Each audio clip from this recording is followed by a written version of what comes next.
Bonjour à toi et bienvenue sur ma chaîne Turtle Lightness. Aujourd'hui commence l'épisode numéro 1, l'effondrement, la nuit noire de l'âme.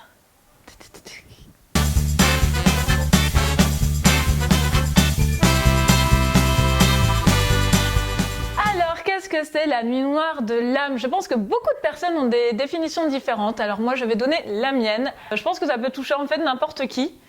Qu'on soit dans le développement personnel, dans la spiritualité ou pas, sauf que quand on est dans la spiritualité ou le développement personnel, je pense que c'est un petit plus dans le sens où on a déjà peut-être entendu parler de cette notion de nuit noire de l'âme et ça peut nous donner un peu une petite lueur d'espoir dans cette pénombre intérieure qu'on vit à ce moment-là. Qu'est-ce que c'est du coup pour moi? C'est vraiment un moment où toute la lumière en nous se volatilise autour de nous et on est face à nos parts d'ombre les plus profondes.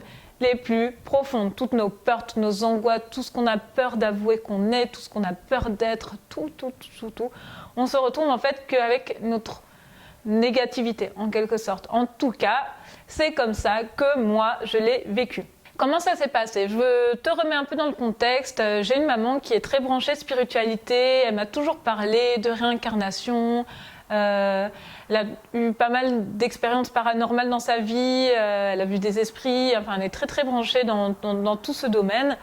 Et voilà, elle m'expliquait souvent qu'on est une âme qui vient sur Terre pour s'améliorer, apprendre à plein de choses, pour au final, un jour, arrêter de s'incarner et être je ne sais quoi, être dans un havre de paix. Enfin bref, quelque chose un peu comme le nirvana dans le bouddhisme. Enfin, j'y connais pas trop en bouddhisme, je pourrais dire des conneries, donc vous avez compris l'idée, un peu comme le paradis, quand on est catholique, etc. Enfin, voilà, que l'objectif est d'atteindre cet endroit merveilleux. Et mon père est, lui, ouvert d'esprit, mais quand même beaucoup plus terre-à-terre. C'est pas qu'il y croit pas, mais il y croit pas non plus. Il est un peu entre les deux, il a un esprit plus cartésien. Et du coup, j'ai baigné dans ces deux versants, et c'est assez intéressant, en fait, parce que j'ai tenu un peu des deux façons de penser, on va dire. Mais j'étais quand même très intéressée par intéressée par ce que ma mère me disait. Elle parlait beaucoup du karma, etc., des vies antérieures.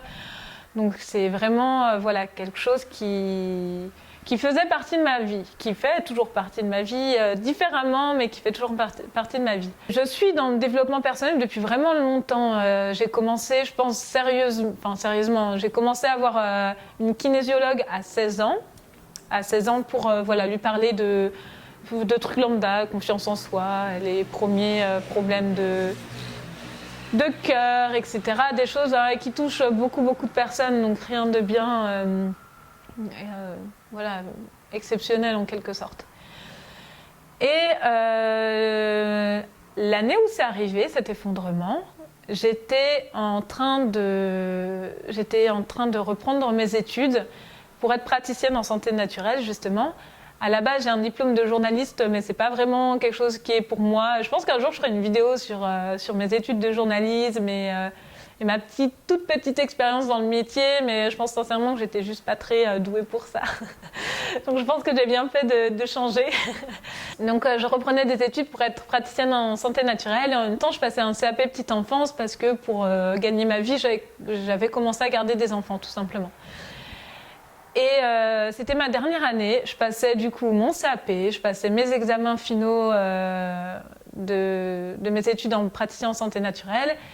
Et avec ça, je travaillais à temps plein et je faisais presque 50 heures par semaine. Du coup, en fait, je ne le savais pas, je ne m'en étais pas rendu compte, mais j'étais vraiment au bord du burn-out et j'aurais pu m'en douter parce que j'étais fatiguée à plein de niveaux et j'ai commencé à faire pas mal d'insomnie, alors que j'en fais pas du tout normalement.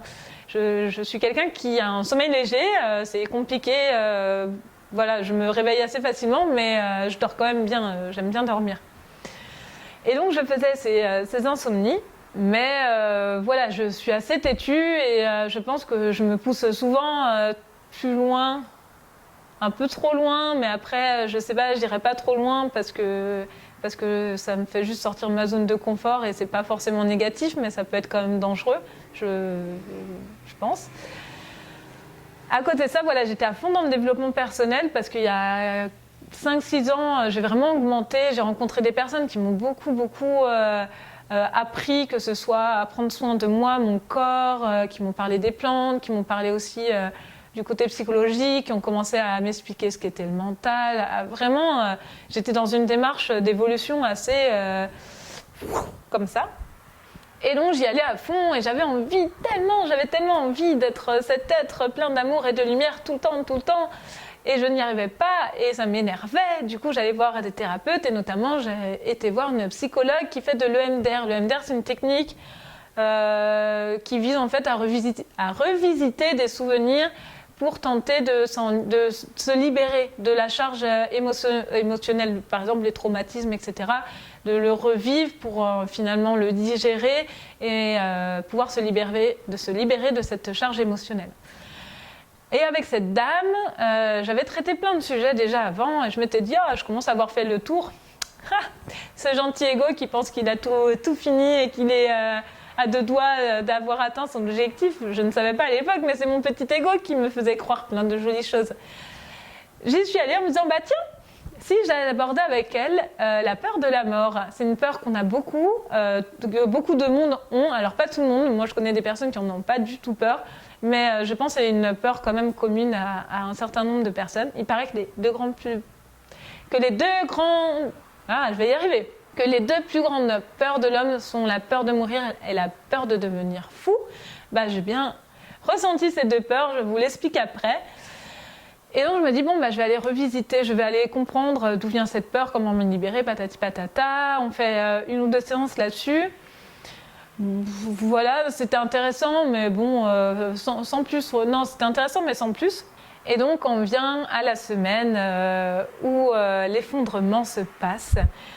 On est un jeudi, ça fait déjà 2 nuits que je fais des insomnies, que j'essaye des méthodes naturelles. Je suis là-dedans, donc j'essaye les trucs que j'ai appris, que ce soit de l'acupuncture, les huiles essentielles, les plantes, etc., la cohérence cardiaque. J'essaye vraiment plein de techniques pour m'apaiser avant de dormir.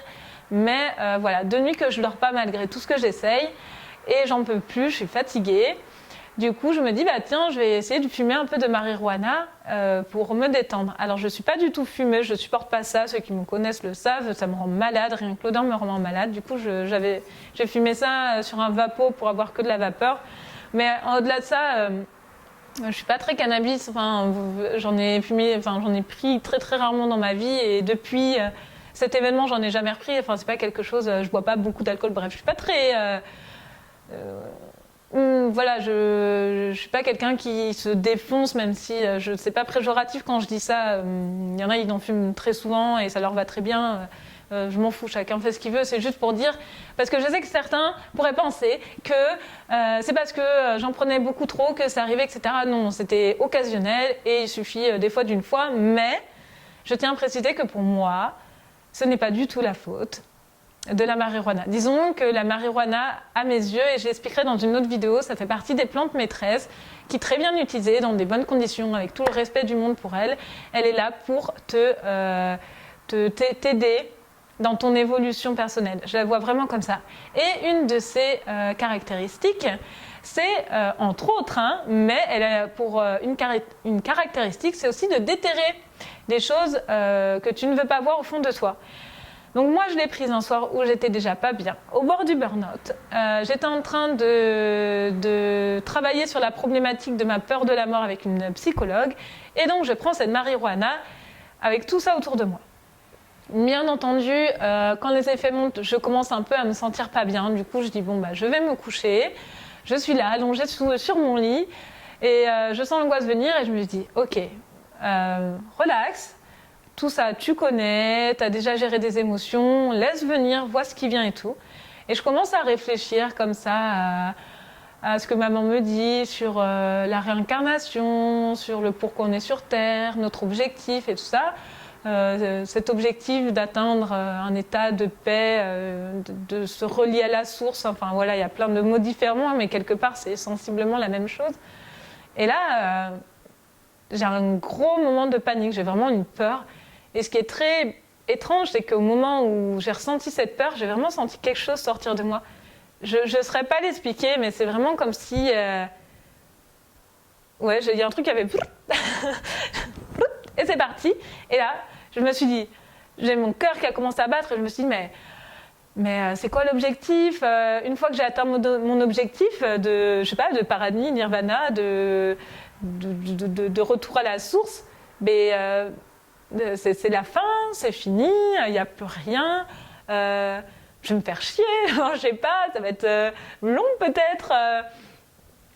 Du coup, je sais pas, cette notion d'atteindre cet objectif, l'idée d'atteindre l'objectif m'a commencé à me faire super peur parce que je savais pas si j'avais envie de éternellement être dans cet état ou pas. Ça m'a fait très très peur. Et au-delà de ça, après, les questions commencent à monter et vraiment, j'ai commencé à me dire, mais à quoi ça sert tout ça? Et j'ai commencé à me dire, mais un jour, la Terre, elle n'existera plus, même si c'est dans des milliards d'années. Finalement, toutes les choses auxquelles je tiens actuellement, elles vont disparaître. Même les combats que je mène aujourd'hui, parce que je me suis énormément intéressée à la cause animale et tout ça, je me dis, mais un jour, ça servira à rien. Un jour, de toute façon, tout ce qu'on est en train de vivre, vraiment cette sensation que tout ce que j'étais en train de vivre et tout ce qui existait n'avait plus aucun sens. C'est vraiment ça, d'un coup dans ma tête, plus rien n'avait de sens. Et les peurs ont continué, les questions, et je me suis dit, mince, un jour je vais mourir, mais est-ce que c'est vrai? Est-ce que je vais vraiment me réincarner? Est-ce que je suis un esprit? Mais si je suis un esprit, mais qu'est-ce que ça veut dire? Qui je suis réellement? Dans quelle forme? Qu'est-ce que ça fait? Et puis ça se trouve, il n'y a rien du tout, et ça veut dire s'il n'y a rien du tout, c'est quoi? C'est le néant, c'est la non-conscience, et puis qu'est-ce que c'est la conscience? Et qu'est-ce que c'est l'éternité? Et du coup, j'ai découvert qu'on pouvait être apéirophobe, c'est la peur de l'éternité, une phobie qui existe réellement. Voilà, c'était la petite info du jour. Donc beaucoup de questions, vous voyez, et vraiment, c'est pas juste des questions qu'on se pose et on se dit non, c'était accompagné de vraies peurs et de vraiment une obsession. Voilà, c'est devenu obsessif en fait. J'avais besoin de trouver les réponses, tellement ça me faisait peur de ne pas avoir de réponse, j'avais besoin de comprendre. Et je cherchais à comprendre, je cherchais à comprendre comment ça pouvait fonctionner. J'ai commencé, non ça c'est pour après, mais en gros les jours d'après, j'ai vraiment essayé de chercher des articles scientifiques, des retours de témoignages, d'expériences. Ça a été, même pendant plusieurs mois en vrai, ça a été vraiment des questions que j'ai eues de manière très obsessive, mais qui m'ont permis de tomber sur des trucs hyper intéressants que je partagerai avec vous, je pense, plus tard, qui m'ont aidé moi. Je dis pas, là encore, il n'y a pas de... C'est moi, ça a fait écho quelque part en moi. Je me suis dit, ça me parle, à moi. Je dis pas que c'est vrai, ça me parle à moi, on est d'accord? Donc je partagerai ça plus tard au fur et à mesure que je ferai mes vidéos. Mais il y a eu toutes ces questions en fait qui sont venues, et puis accompagnées d'énormément de peur et d'angoisse, quoi. C'était terrifiant. Mais ce soir-là, j'ai réussi à m'endormir. Je me suis dit, j'y pense plus, demain ça ira mieux, c'est juste un petit bad trip du moment, et puis tout va bien, quoi. Le lendemain, je me réveille et je me sens pas bien. Et première chose que je constate, c'est que ma vision a changé. Je vois plus les choses normalement. Disons que tout me paraît beaucoup plus sombre. J'ai vraiment du mal à focaliser mon regard sur quelque chose. J'ai l'impression que je suis tout le temps en mouvement. Les nuages me paraissaient hyper agressifs, même le soleil me paraissait pas du tout bienveillant, tout me paraissait vraiment méchant et agressif et douloureux. C'était vraiment une sensation assez particulière, quoi. Et en fait, ça s'est accentué au fur et à mesure des jours, et au fur et à mesure des jours, j'avais d'autres questions qui venaient, des questions sans réponse, d'autres peurs qui venaient sans réponse, d'autres prises de conscience qui me terrifiaient. J'ai l'impression de ressentir en moi... En anglais, ils disent ça, mais c'est ça le no man's land, cette sensation de vide profond et en même temps d'angoisse permanente, de désolation. Tout me rendait... C'était même pas triste en fait, si des fois je pleurais, des fois... Mais la plupart du temps qui m'accompagnait, c'était une forme de... C'est comme si tu rentrais chez toi et que tu voyais toute ta famille assassinée devant toi, et puis d'ailleurs toute ta ville, et que tu te retrouvais seule. Et tu vois cette sensation de... je sais pas, d'abattement, enfin c'est difficile à dire, quoi. Même si j'avais perdu personne de ma famille, en fait de prendre conscience que de toute façon un jour ils allaient mourir et moi aussi, c'est comme si je les avais vraiment perdus à un certain niveau. Et j'arrivais pas à juste sortir de cette émotion. Du coup, ça continue comme ça bien 2 mois. J'ai perdu beaucoup de poids parce que j'arrivais plus à manger. J'ai été voir beaucoup de thérapeutes. J'ai été revoir des thérapeutes comme une dame qui fait du Reiki, des hypnothérapeutes. J'ai été voir un psychiatre, enfin plusieurs même, parce que je pourrais faire des vidéos là-dessus. C'est assez... non, il y a des très très bons psychiatres, mais il y en a d'autres qui sont un peu... qui m'ont pas trop aidé parfois par ce qu'ils disaient, quoi. Mais non, j'ai eu au moins un psychiatre qui a été assez encourageant. J'ai pris un peu des médicaments, j'avais pas du tout envie, mais je prenais, je sais plus ce que c'était, j'essaierai de retrouver, mais un truc pour me calmer un peu, quoi.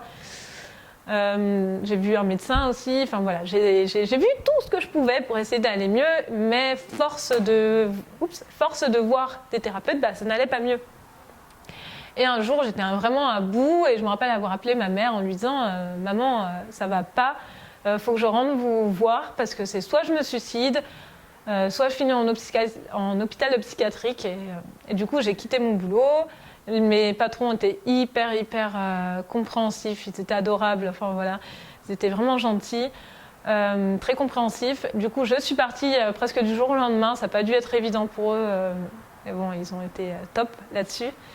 J'ai rejoint mes parents, où du coup je me sentais en sécurité parce qu'ils étaient tout le temps avec moi et je me dis au moins s'il y a quelqu'un, si je pète un câble, il y aura quelqu'un pour me retenir. C'est vraiment, j'avais peur de moi-même. C'est ça qui était terrible dans cet état, c'est que je savais que le seul problème, c'est ça que j'ai pris conscience rapidement quelque part, c'est que je me suis dit mon seul problème c'est moi-même.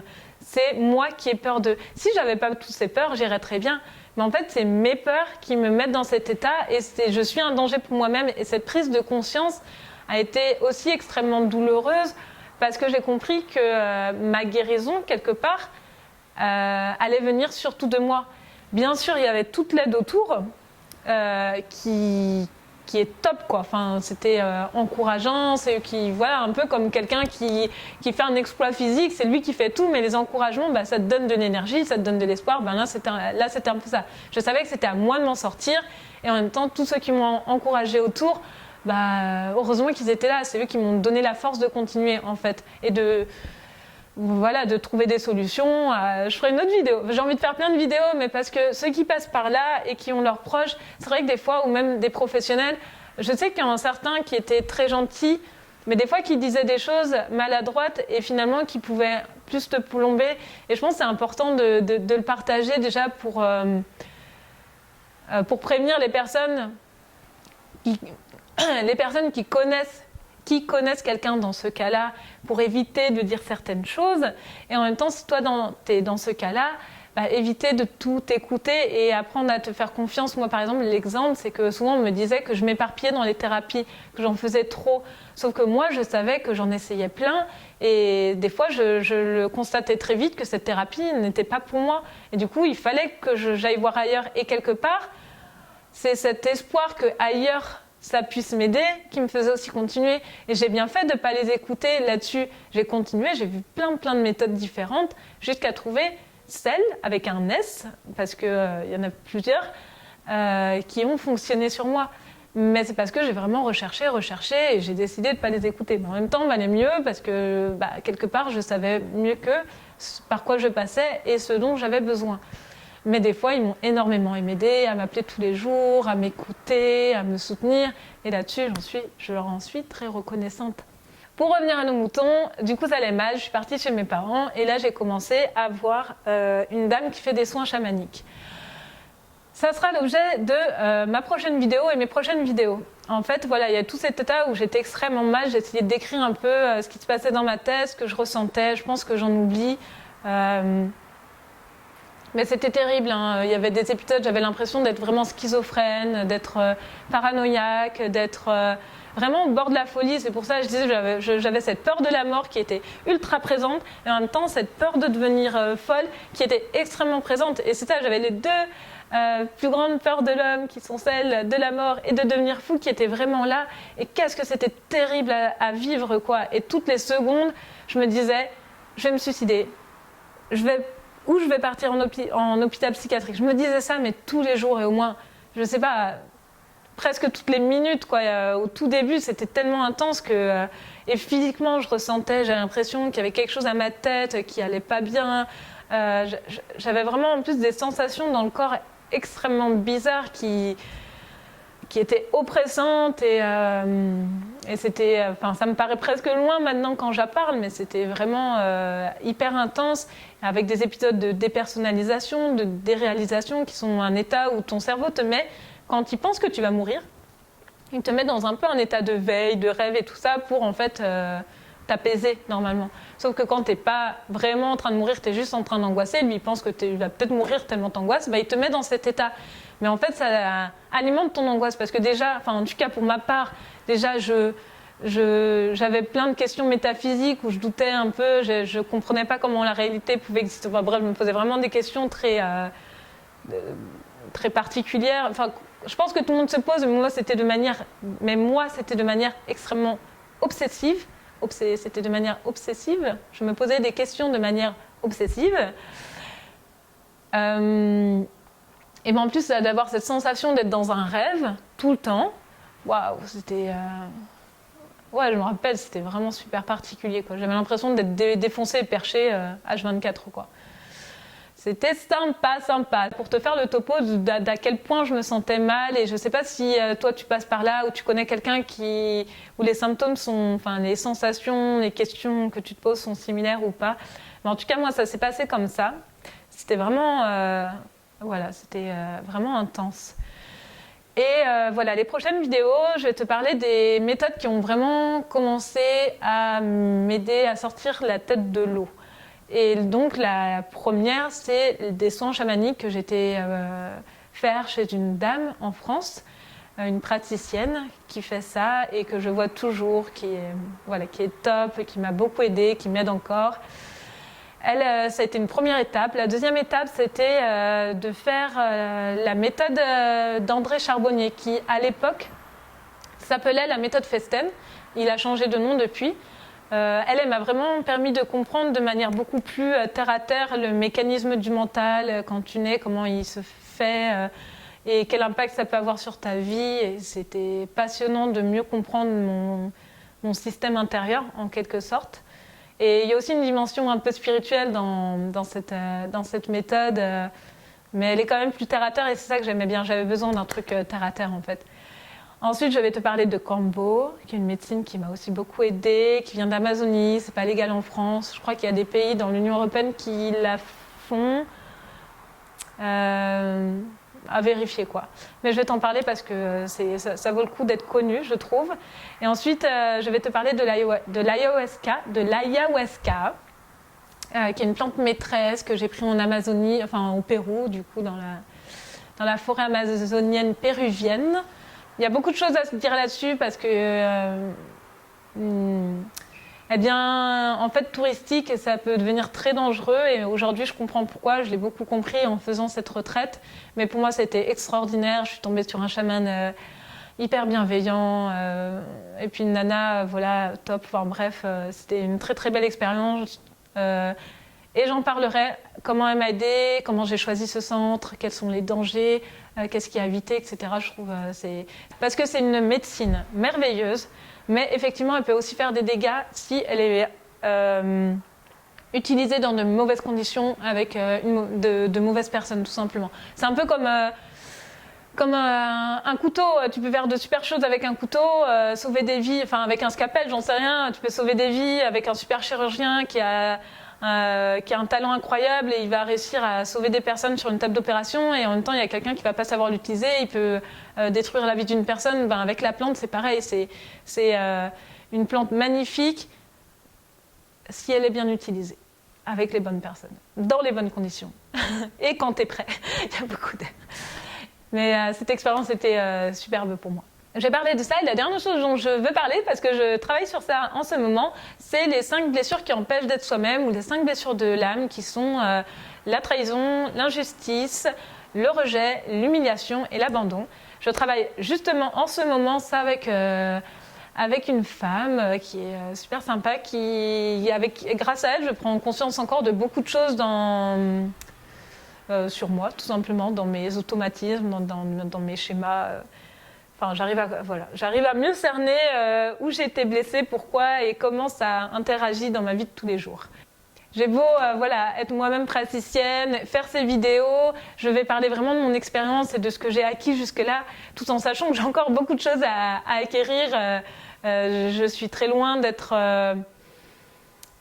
comme j'aimerais être. J'ai pas envie d'être parfaite. De toute façon, la perception, c'est très aléatoire selon les personnes, mais je suis loin d'être... j'ai plutôt envie d'atteindre un état où je serais heureuse la plupart du temps et plus me laisser emporter par mes émotions et du coup faire des choses qui sont incohérentes ou quelque part faire des choses qui ne m'appartiennent pas vraiment. Voilà, c'est vraiment... Il doit y avoir un mariage dehors. Voilà, j'étais en train de dire que dans de la perfection, c'est un grand mot, on ne sait même pas trop ce que c'est la perfection, c'est très aléatoire selon les personnes, les cultures, etc. Donc j'ai plutôt, je suis encore loin d'atteindre l'état où je pense que je suis capable d'être une fois libérée vraiment de toutes ces peurs, de toutes ces blessures intérieures, de tous ces schémas inconscients, etc. Je ne sais pas si je sais pas si je le serai totalement un jour parce que je pense qu'on apprend au quotidien, qu'on a des épreuves au quotidien, des choses, etc. En tout cas, j'ai envie de faire la paix avec déjà mon passé pour accueillir de la meilleure façon qui soit le futur, mais en sachant que je sais pertinemment que j'apprendrai toute ma vie, que je vais rencontrer des personnes qui vont encore me faire avoir de très belles prises de conscience, qui vont me permettre de me remettre en question, etc. Et je trouve ça excellent. C'est pour ça que tu n'hésites pas à partager des choses avec moi. Si tu n'es pas d'accord avec ce que je dis, si tu as envie de discuter, surtout n'hésite pas. Je suis vraiment très ouverte. Comme je dis, je ne prétends pas du tout tenir une vérité. C'est juste des prises de conscience que j'ai envie de partager mon expérience, de comment je l'ai vécu, qu'est-ce que ça m'a apporté, comment je gère des fois telle situation. C'est juste mon parcours. C'est juste mon parcours intérieur que j'ai envie de partager avec toi, en espérant que ça puisse t'aider, parce que je sais qu'il y a des nanas qui le font, et moi ça m'aide beaucoup quand je les vois, et je pense que plus on partage les uns avec les autres, et plus on s'apporte de choses, tout simplement. Alors partageons le plus possible, aidons-nous, c'est super important.